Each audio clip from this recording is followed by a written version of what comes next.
remarkable rescue in the choppy waters of the Great South Bay off Long Island this past week.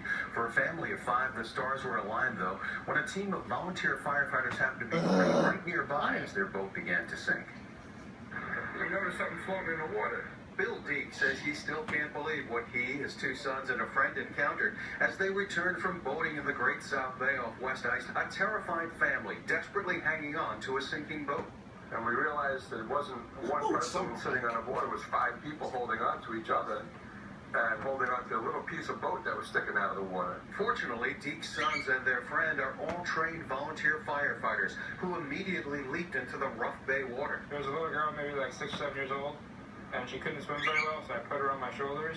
But then when I swam in the boat, she didn't want to get off my shoulders, so I kept her on my shoulders.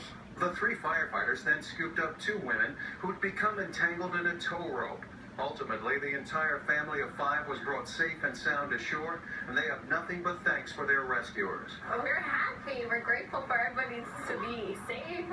11-year-old Christine Contreras says everyone had their life jackets on, but she worried no one could see them bobbing in the waters. Whenever we waved to some other people, they really didn't actually help but accept them. The family's waterlogged boat was pulled from the bay and is now drying out in their backyard. The Suffolk Marine Patrol says the engine on the 18-footer stalled. Meanwhile, the Deaks are humble about their heroics. I don't feel like a hero, because anybody could have done that. The Contreras family, though, has no doubts that they're heroes. And joining us now are the folks that the family considers heroes, humble or not. They are Justin Deak, his brother Jason Deak, and their friend Michael LaDuca, and that's going left to right. Michael, let me ask you, first of all, you guys are all West Islip volunteer firefighters, right? You can tell that from you got your dress uniforms on, you look great. What were you guys doing out on the water that day? No, it was just a typical Sunday afternoon. We were out on the boat, went tubing for a while, and on our way back, and that's when we came upon them. What'd you think when you saw that? Did you realize what you were looking at right away? I did not realize it right away. Their father noticed, like, oh, those people are sinking. They need help. We need to go over there.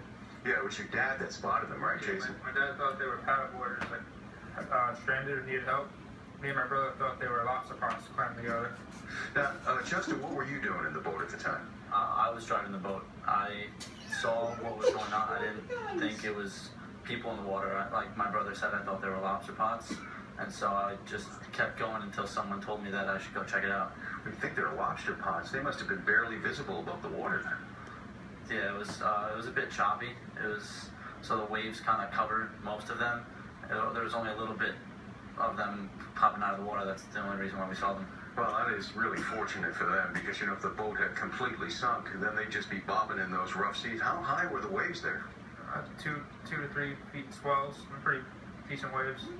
Yeah, when you have a small boat, that can really be a problem.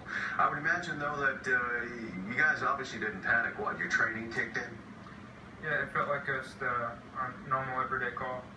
Normal everyday call. Family of 5. There were little kids involved here. Yeah, they were. One of them was like 6 years old. Now, you told me that she wouldn't let go of you. Tell me a little bit more about that. When we pulled up to the boat, me and Mike put on life jackets and jumped in the water. He grabbed the big inflatable tube we were using to go tubing and brought it in with us. And I swam over to the little girl and put her on my shoulders. And then I swam with the boat, and she wouldn't get off my shoulders. She just stayed there. I guess that's understandable considering that the boat she was just in sank, right? Yeah, pretty much. Now, Justin, were you having trouble? I would think that you might have trouble keeping the boat steady while you're trying to rescue people and pull them in. How did you do that? It was not really that much of a challenge. It was just trying to keep the boat as close as possible to get them on the boat as fast as possible. You know, Michael, what about this training? You know, volunteer firefighters, you don't always think that you're going to get out on the water and rescue people. How much training do you do for situations like this? Do you train specifically for this? I personally don't. I'm part of an engine company. Jason, however, he's on the Marine Division. So he's... And what about in the Marine Division? Do you train for this? How often do you train for it? We train, like, I want to say like 6 times every month. We train quite heavily. There's a Marine Division and a dive team, and I'm on the dive team.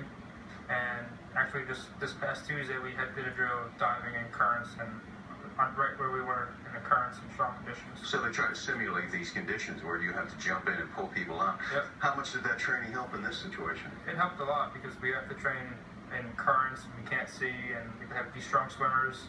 And sometimes we throw heavy objects in the water and we have to go bring them back to the boat. So Well, and I've heard stories, Michael, about when people are panicking in those situations that, they can pull you down. How do you deal with that? Important thing is just to remain calm. Wearing a life jacket is extremely important. That your life can depend on it. Oh, absolutely. I'm always shocked by folks that I've met who can't swim, who go out on the water and won't wear their life jacket. I don't know what's your answer to folks who do that. It's like you must wear your life jacket when you're out on the water, because a nice calm day can turn into something like this. Justin, what kind of condition were the folks in that were in the water when you saw them come aboard? They seemed a little shaken. They weren't really talking much, but when they did talk, they were saying thank you. They were talking amongst themselves. They didn't speak English very well. The children and the sister were the heavy English speakers, so they were really the people who were talking to us. Well, they really look at you guys as lifesavers, no question about that. When I went to their home, they were just jubilant about this. How does it feel to know that folks are looking at you this way? It doesn't feel any different because anybody can jump in the water and pull someone out, especially if you have a boat and you know the bay and you know how to swim. We see these things all too often, though.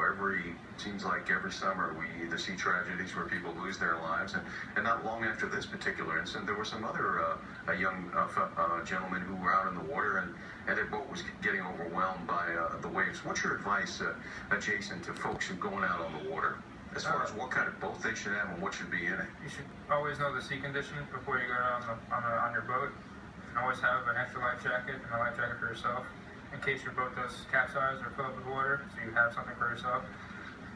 Well, you guys, I tell you don't want to be called heroes, but that family considers you heroes, and we salute you for what you did, and we want to thank you so much for volunteering to be West Islip Volunteer Firefighters. I know you guys have many career ambitions after this. You wanted to be a police officer, training for that, so I know you're the finest of the next generation. We appreciate your heroics. Thank you so much. Thank you. Justin, Jason Deak, and Michael LaDuca, thanks for being heroes, and we'll be right back.